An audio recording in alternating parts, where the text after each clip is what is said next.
If you work with your hands, be it a musician, a jeweler, or just sitting at your laptop working away for most of the day, you may run into some issues with your wrists and your hands. I'm here today to help show you some things that you can do to help get yourself ready for your workday ahead, to have less aches and pains when it comes to your fingers and your wrists. Hi everyone, Melanie here. I'm a yoga and movement professional. I love to help people move better, feel better, and do life better. I'm here today at my lovely friend Lucy of Lucy Walker Jewelry's studio, and I will be utilizing some of the tools at her workbench and some things that you could do to help to stretch and strengthen into your hands and your wrists today. So come follow along. Let's jump into our first movement with some finger rotations. What I'd like you to find is something that you can grip onto. It could be a ball, or I've found I think this is called a blower in the studio here. So I'm just going to give it a nice tight grip. And then we can lean down onto the counter here just to show you a little bit better. We're going to do some finger rotations. So we're going to start with our thumb, and then you're going to grip tightly onto your ball, and then you're going to go into a little circle with your thumb. You can do a few rounds one direction, and then do a few rounds the other direction. And then you'll move on to your pointer finger. So squeezing the ball and then doing a few circles one direction, and then circling the other way. And then moving on to the middle finger. So you can flip your bird, and then circling around, and then circling back the other way. So you're still keeping a nice, tight, firm grip onto the object that you're holding. And then the ring finger. Ring finger is quite a bit challenging, so just do as best as you can. I can't do a whole lot there. And then circling around the other way. And then doing the pinky finger, circling one direction, and then circling around the other way. Let's switch over to the other hand. So again, we're going to grip tightly onto your object. We're going to start with a thumb. So you're keeping that base knuckle squeezing into the object, and then circling around the other way. And then pointer finger. Circles one direction, and then circling it the other way. So as you can see, I'm keeping a really good kind of squeeze, almost a little bit kind of white knuckles, not killing it, but you're definitely giving it enough squeeze that it's not loose and lax. And then your ring finger, again, pretty pathetic on this one. And then the other way, and then to the pinky, one direction, and circling it the other way. Good. So this is a finger, your digits rotation, or sometimes called a controlled articular rotation for your fingers. Next, we're going to do a wrist rotation. We're going to hold on to the same object. We're going to lean down onto the counter, using your opposite hand to grab onto the opposite forearm. Now, the key point here is that I want your wrist pointing up towards the ceiling the whole time. So you're not going to let your wrist dump down, and you're not going to let it move back and forth, because when that moves, it's more elbow movement. So we're going to block it out by using your hand to squeeze.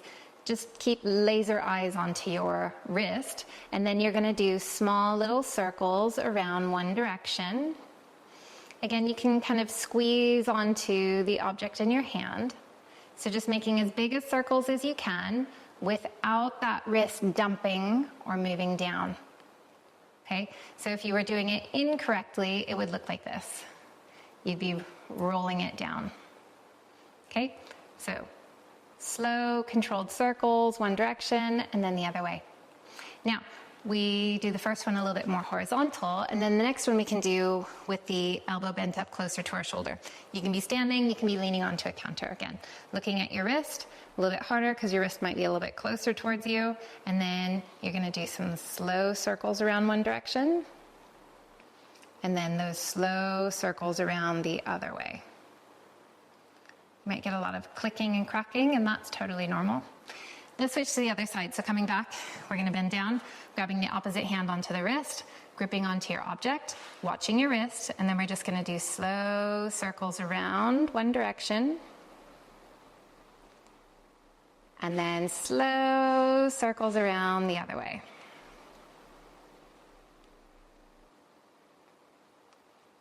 Great.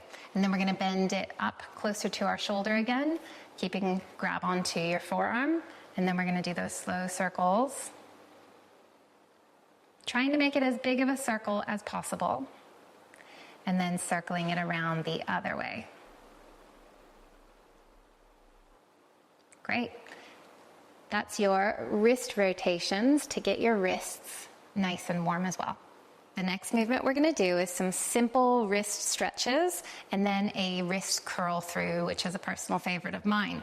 So we're going to start by just taking one hand, flipping the fingers down towards the floor, grabbing onto those fingers and then pulling the fingers back.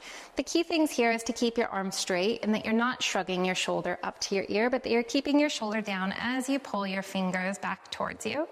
And then you can switch and then do it to the other side. Shoulder down, arm is straight, don't bend your elbow, and then you pull those fingers back towards you. Hold this, getting a nice stretch into the top of the wrist here. And then you can switch the other way. So you flip your fingers, palms up, fingers up towards the ceiling, grab on and pull back. You're getting a nice stretch onto the underside of the wrist and you're keeping your elbow straight, your shoulders down. And then switch to the other side, pulling those fingers back, arm is straight, shoulders down. Good. And then release, and you can just shake that out. Now, the next one, my favorite, it's a wrist curl through. So we're going to use kind of our arms and our fingers. So you're going to start with your palms facing up towards the ceiling, and then you can really like bend your wrist and extend your fingers down towards the floor.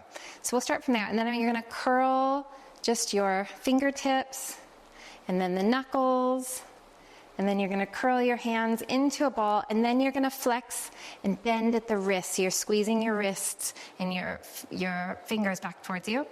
And then you're going to squeeze and hold that really tight. Then we're going to take the hands, keeping them curled under, taking them back under the arms, reaching them behind you. And as you reach behind you, you're flexing, you're still squeezing your hands up towards your shoulders from the back. And then from there, we're going to slowly come back under through the arms, elbows into your sides, and then you're going to bend the wrists, and then you're going to slowly extend the fingers, and then you're going to really stretch those fingers all the way down towards the floor and really bending at the wrist. So you're squeezing and getting this nice flexion here in the wrist joint. Let's do it one more time. So you're going to start to curl the fingers up and in, and then the knuckles, and then you're going to squeeze, bend the wrists, squeeze them back towards you as much as you can. Really feel a stretch on the top of the wrists here. And then you're going to start to curl them in, open the elbows out, take the hands down behind you, and then pressing straight back. So you don't want to have your wrists straight here, but you're really pulling those wrists up and flexing them as hard as you can. And then we're going to come back, bend the elbows out to your sides, bringing them back through and under your armpits. Elbows into the sides, keeping them squeezed, and then you bend the wrist, and then you undo your fist, slowly extending your fingers out, and then really extend. I like to say like Spider-Man webs. You're trying to press down and out, so we're jazz hands as you reach your fingertips down. Okay, and then release, shake them out. Now that you've warmed everything up, let's get to a little bit more strength. So I found a rather heavy hammer in the studio here. So find something heavy. You could also use a light kettlebell if you hold on to and put the bell up. But find anything kind of heavy with a long lever that you can hang on to. So again, I'm going to come down onto the bench here just to be able to focus this movement again into the wrist. This time my wrist is going to be pointing over to the side. So I can hang on to my forearm again if you like to. And then we're just going to take this hammer and we're going to do circles around. So you do have to be careful that you don't smack yourself in the face with the hammer. And then we're just going to do some nice slow circles around with control. So making sure that we're not moving our elbow, which is why we have it on the bench, and then we're grabbing onto our forearm. So we're making sure that wrist is staying pointing to the other side. Do a circle in one direction, and then you can do a circle in the other way. So now it's kind of a wrist rotation, but we're adding that weight to it. So we're making it a little bit more challenging. Okay, one direction, and then switch. Switching it over to the other hand. Again, I'm gonna grab onto my forearm. I'm gonna take it far enough away so I don't smack myself in the face. I'm keeping my elbow where it is, and I'm just rotating from my wrist. Do circles one direction, and we're trying to get as big a circles as you can, because you'll see that some areas are a little bit sticky. You can switch direction now. So it makes it a little bit more challenging, and then you want to cheat and you want to move from your elbow more than just the wrist. Okay, circling around the other way. All right. The next movement, we're going to use the heavy hammer again, or whatever heavy object, kettlebell, even a dumbbell could work well for you if you have this at home. And then we're going to bring the arm just up so that our elbow is in line with our shoulder in like a 90 degrees. And we're just going to hold the object over your head. So you want to grab it down at the lower part of it if you can, so that the more of the weight is up at the top, so it makes it a little bit more unstable, and then you have to kind of work on that stability. So you can just hold this in place and just working on that good forearm strength, or you could go for a walk with it as well. So you could kind of walk back and forth, moving around with that object as you like, and then switching to the other side. So putting the weight or the hammer into your other hand, bring that arm into that nice 90-degree angle, and then we're just holding it low. So you can start with not too heavy, and then you can also get a lot heavier. So the more heavier it is, obviously, the more challenging it'll be. And then you can also go for a little walk with this as well. Good. And then release. The next strength movement is something similar to a farmer's carry. So again, we want to find something heavy. So if you have a dumbbell, if you have a kettlebell, if you have a can of beans, anything that we can grip onto, because this is a lot about grip strength. I found a really heavy, actually, engraver. This is a decent sized one.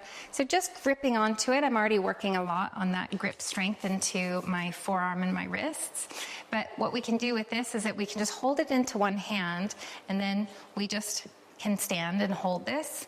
Or you can again go for a little walk back and forth with it as well. It's a little bit more about time under tension. So you can play with turning the hand forward, you could turn the hand back, you can turn it facing towards your leg. So you can play with a lot of kind of different directions with this as you hold it. And again, it's about that grip strength. So working into the fingers or working into the wrists. Okay, and then switch sides. So you can put it into the other hand. Same thing, give it a nice tight grip, holding onto it. Again, I'm turning my fingers forward. You can turn them towards your leg, you can turn them back. You could do kind of a little variation of that depending on what you're holding and the ability to move it. You can go for a walk.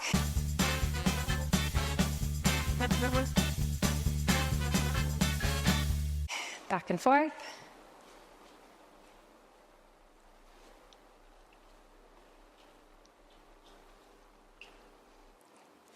Good. And then if you can, over time, you'll just slowly build this up and then keep increasing the weight so that you're getting more of that work into those wrists and the forearms with more load.